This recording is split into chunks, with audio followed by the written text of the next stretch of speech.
வணக்கம் ஃப்ரெண்ட்ஸ். இன்றைக்கி காத்தால பறவைகளுடைய சத்தமும் பச்சை பசேலென்ற செடிகளும் கொடிகளும் கலர் கலரான பூக்களும் பார்க்கறதுக்கு ரொம்ப ரம்மியமாக இருந்ததுங்க.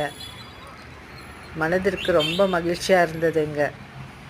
இது உங்களோட ஷேர் பண்ணிக்கலான்னு தாங்க வீடியோ எடுத்து போட்டிருக்கேன். Enjoy gardening.